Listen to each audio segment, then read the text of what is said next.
Reba McEntire? Well, 33 years ago, she was on Later with Bob Costas talking about the great movie Tremors, the tragedy that her entourage and band suffered with a plane crash that inspired the album she was promoting, and she talked about the difference between country music videos and rock music videos. And as Bob pointed out, those country songs usually had a better storyline. It's probably easier to make country music videos than rock ones. Wait, is there still rock music? Thanks for staying up later. We're very happy to have Reba McEntire with us. She has won 4 consecutive country music awards, 5 of them overall. This is her latest, Reba, For My Broken Heart. And your fans, and even people that aren't country music fans, I think know about the tragedy of this past year where 8 people who had worked with you, including 7 band members, were lost in a plane crash. Is the title here coincidental? Was this in the works? Or are you singing out some of that pain? Yes, I am singing out some of my pain. This has been a very healing album for me. It's been very good for me. You know, when something hits you that hard in your personal life, and then also affects your business too, it's something that you can't just walk away from and say, well, this never happened, and we'll ignore it for the rest of my life. Getting to sing about it helps me. Getting to talk about it helps me. First, of course, you don't want to even talk about it at all, which is the wrong thing to do, that I've learned about this tragedy. But the album and dealing with sad songs, the music, it kind of draws all that pain out of you and lets you go on with life. And hopefully after this album, my next album will be a cheerful, happy album. But For My Broken Heart is sad. It's very emotional, but it's a healing album above all of the rest of them. I guess some people don't know the complete background. There were 2 planes, and another couple of members of your traveling party were on another plane, which obviously took off and landed safely. The eight who perished took off shortly after that, and you weren't on either plane because you had bronchitis and decided to stay back. Is that right? I was never supposed to fly out that night. Narvel and I were going to stay all night, and we were going to fly out the next day. You know, some reports had said that I was supposed to be on it and backed out the very last minute. None of this was true.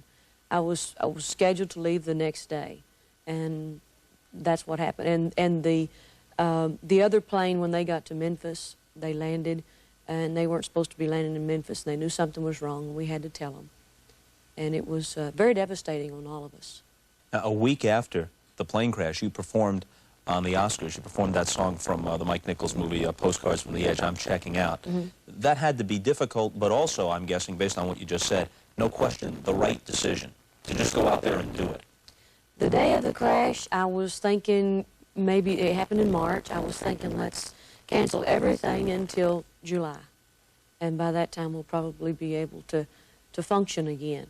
And we flew home, and the next morning, I was putting on makeup, and I went to Narvel, and I said, call the people at the Oscars, I want to do the show. And so Narvel said, are you sure? And I said, yes, I do want to do the show. And when he called them, they said, oh, we never took her name off. We knew that she'd do it. And I guess they knew me better than I did myself. But I listened to the song again, and it was their song. I don't mean to pry, but I take it from the way you've responded here that you're willing to talk about it. How has this changed your outlook toward your work? Well, it's changed my outlook on about everything. My personal life, to let the ones that I love, to let the ones that how do you say that? To let the people know that I love them very much, and not to keep things inside, to talk them out and get communication out in the open, and to, I've always said this since the accident, to get your ducks in a row, because we never thought, and they never thought, that was going to be their last day on this earth. So get everything straight, because today might be it for you too. And in my professional career, I think it's made me work harder. Maybe not put out any more effort, but to be more sincere. I think I've got more emotion now. I have I have dealt with things that I've never dealt before. And it's triggered new emotions inside of me that I've never had to deal with before. So you think you're still, in a sense, finding your voice, even with all the success that you've had? Are you still finding your voice? This album had more emotion. It's, Jimmy Boyne always said I had a lot of curlicues in my voice. And he always would say, now, leave a few of those out. They're getting kind of distracting from the lyrics of the song. And on this album, there was no thought of creativity. It was getting through the song because they were hard to sing. I was choked up through the whole album. It was very emotional. But, you know, I needed to say it. I don't like songs that just say, do-wah-diddy through the whole thing and you get through with a great beat and you had a great time dancing. I like a song that really touches your heart. A song that that says something, gives a message, that people, when they listen to it, whether it's in the audience or at their house, they can say, wow, yeah, that touched me. Isn't that what country music, when it works, is all about? That's what music to me is supposed to be. It's supposed to be wrapping its arms around you and touching you, making you feel something instead of just being there. Is there some country music sensibility, you think, that's different than other musical forms? Is there a tendency of country music people to be more open, to bare their hearts and their emotions more than? Country music is that way. It's always been that way. It's always been very blunt, very right out in the open, as you said. And I think that's what's made it very popular. It's always been popular, but for some reason, with the new artists coming on and the way the subject matter that we're dealing with, more people nowadays can relate to the subject matter than they could 10 years ago. Children know more about what's going on when they're supposed to be 21 years old at the age of 9 nowadays. And when I was 9 years old, I had no idea what's supposed to go on when I was 21 years old.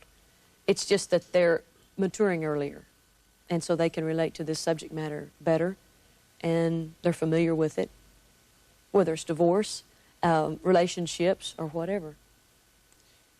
With the mainstreaming of country music, and there's a lot of reasons for it, I think cable television has a lot to do with it. People are flipping around, they hit on the Nashville network or whatever it may be. But people like yourself and Randy Travis and Clint Black and others, they just reach across many of the previous boundaries. How much resentment do you get from people who consider themselves pure country because of that? At first, when I was doing songs like Respect and Sunday Kind of Love, I have gotten a lot of flack from the true country fans, country performers. I don't know that I have ever gotten any feedback from that I can remember. But the fans really resented it at first. They thought I was leaving country music. Now, why would I want to leave country music? Now, the smart thing, the business sense, would be to sing a song like Respect and have people who might not listen to country music say, ooh, I like Reba McEntire, how she did Respect. I didn't think anybody singing country could do that. And then they come over to country and they see all the talented people that are in country music. But then, with myself, I don't want to leave country music because I like the country fans. I like the country industry. I like the people. But I broaden because I want other people to listen to my music. Do country music fans relate to the same song differently? Let's say it's a mainstream success. Does a real country music fan relate to it differently than somebody... a convert? Than a convert. Yeah, that's the word I was searching for and never would have come up with without you, Reba. That's right, than a convert. No, I don't think so. It's really funny on this album, For My Broken Heart, there are songs that deal with relationships with your parents. And there's one song called The Greatest Man I Never Knew, about a child and his father. And there are people who I know have never listened to a country album, but have had to listen to mine because of interviews that I'm going on the show, or they have to do a little research. And they listen to this album, and they've gone and picked up the phone and called their father. So they haven't talked to him in years. But it's bonded relationships back together. And country music fans have told me stories in the same vein. So if a song can touch you, no matter what flavor of music you like to listen to and you're familiar with, the song will touch you the same usually. Is there any way to describe what you feel on a given night on stage? Does it feel different from night to night? Will it feel different You're telling me you're going out back on the road. Will it feel different in Binghamton one night as opposed to Hershey, Pennsylvania the next night? You know, some nights the crowds are on. Some nights we're on. Some nights the band is on. Some nights I can't, in between songs, I can't talk if you walked up and slapped me. I mean, I just blah, blah, blah, and nothing I say makes sense. Some nights everything clicks. The band is just right there. I'm with them. Yeah. We're just like one. And the audience are just going nuts. That's the greatest feeling in the world. Do you have children? Yeah, two. You know how when your kids run to you and throw your arms around you? Right. That love. I mean, that's an ultimate high for me when Shelby throws his little arms around me. When I'm standing in front of 8,000, 9,000 people, or it could be 2,000, it just depends on the response from the crowd. And I get through singing my first song, and they stand there. Seems like for 15 minutes because your heart's just swelling up. It's just the greatest feeling. And I can compare it to that feeling with Shelby because it's love and it's being accepted. And boy, who in the world don't want to be loved and accepted? I think videos work differently. It's a generalization, but videos work differently in country music than, let's say, in rock and roll, because most country songs are more linear. There's a story there. Right. And so they can be acted out like small movies, whereas a lot of rock videos are flashing images rather than a story with a beginning, middle, and end. Rock videos remind me of my English classes in college. They would ask you to read a book and give your interpretation. Well, mine was very, well, of course, the person walked down the road, went to the store and bought a hamburger, came back home and said he had a nice evening. Well, in English class in college, it was, no, this is the theory of child abuse back when he was 3 years old. Where did all this come from? I have no idea. They're getting too psychological for me. And sometimes when I watch rock videos, it's kind of like, wow, who thought that up? But on country music videos, I can follow very well because it is a story. When I hear a song, I can see a video in my mind. When I'm on stage, I see the video. Sometimes it's the video that we shot for that particular song. But usually, it's the one in my mind. It's my camera's eye. I read somewhere where, although your mom, she stayed home for the most part because of family responsibilities and didn't pursue her career, that she reminded some people in her own vocal abilities of Patsy Cline. People have told me that Mama could sing as good as Patsy Cline. That's and something. Might have been, oh, isn't it, though? And could have been as big career-wise. But Mama wasn't backed and supported and encouraged like she and Daddy supported us kids and encouraged us all the time. If we wanted to sing anywhere that they could have gotten us there, we'd be there. And I don't care if they had to get in at 3 o'clock in the morning and go back to work the next day. They were for us all the time. Tell me about the singing McEntires. Well, it was Pake, my older brother. He's 2 years older than myself, and my little sister, Susie, who is 2.5 years younger than me. And we would sing just about anywhere we could. I remember when I was 13 years old, we had a little country western band there at school. Mama was the superintendent secretary of the school at Kiowa High School, and she thought it would be a good idea because there were a lot of kids in the school who were very musically talented. And there was one guy that was a grade ahead of me that played the drums, and another guy in the same grade that played the bass guitar, which right now he's working for Alan Jackson, playing bass guitar.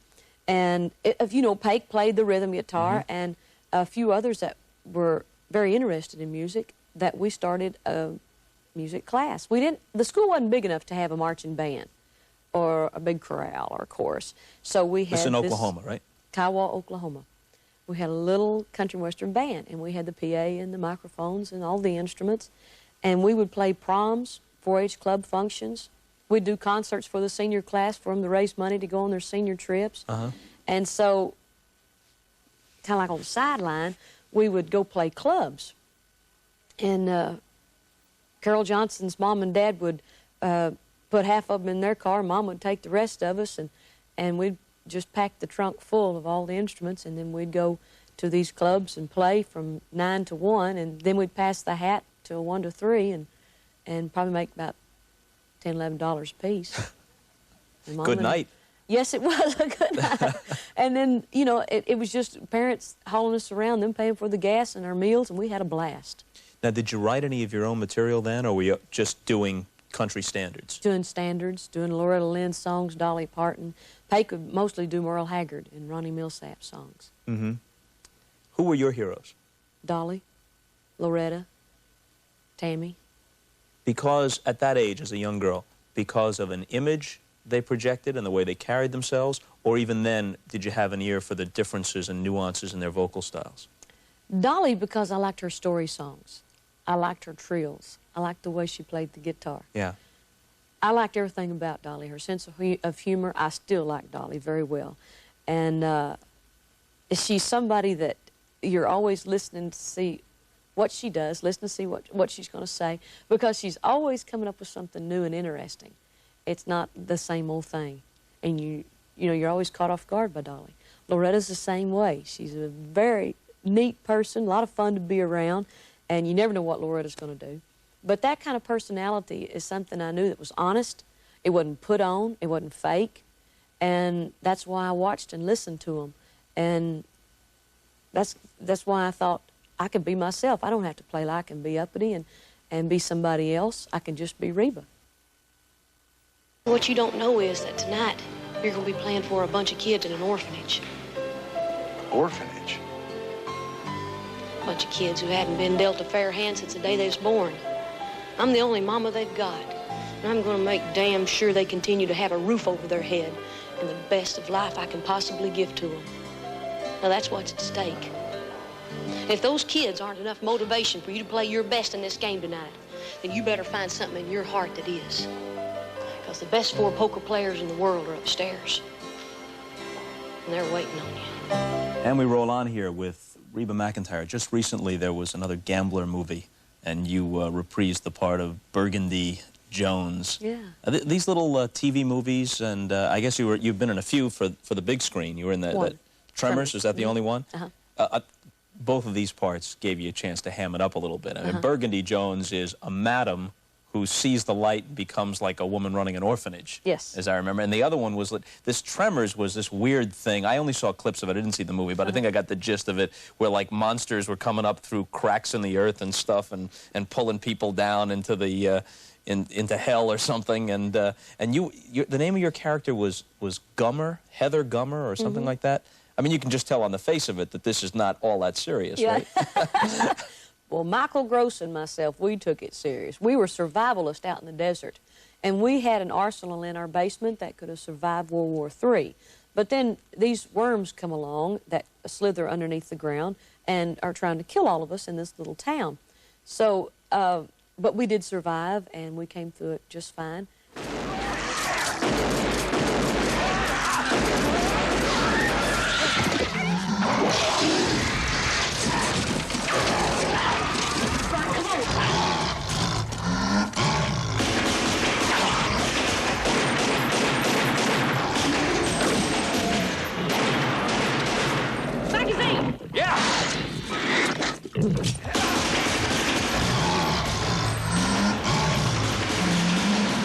Was something that had a lot of good humor to it. That's why I wanted to read for the script, because of the humor. And I read for it twice. They kept telling me, now it's going to be out in the desert. I said, yeah, I kind of got it from the script. That's where all of this is taking place. And they said, well, you're not going to get to wear any makeup. And I said, well, I'll help the monsters be scary in this movie. And they said, well, you're going to have your hair pulled back, and it's going to be hot. It's going to be a lot of work. I said, okay, if y'all like me, I'll take the part. And they said, well, okay, well, you go read for the director now. And I read twice, and they took me. Okay, let's make some noise. Try to distract him. Come on, everybody.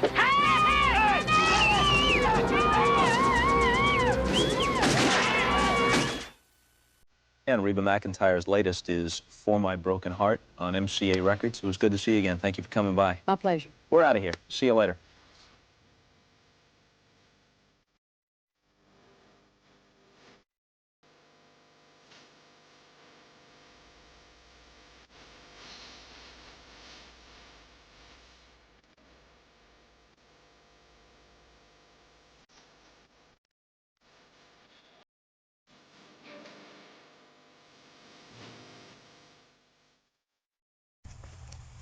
Thanks for watching Cleveland Live Music. It's awfully bright out here. I'd click on another one of my videos. Quit looking into the sun. Your mother told you not to do that. Please hit the subscribe button. And if you want to support the channel more, there's GoFundMe and Patreon information in the video descriptions. Ooh, Oh!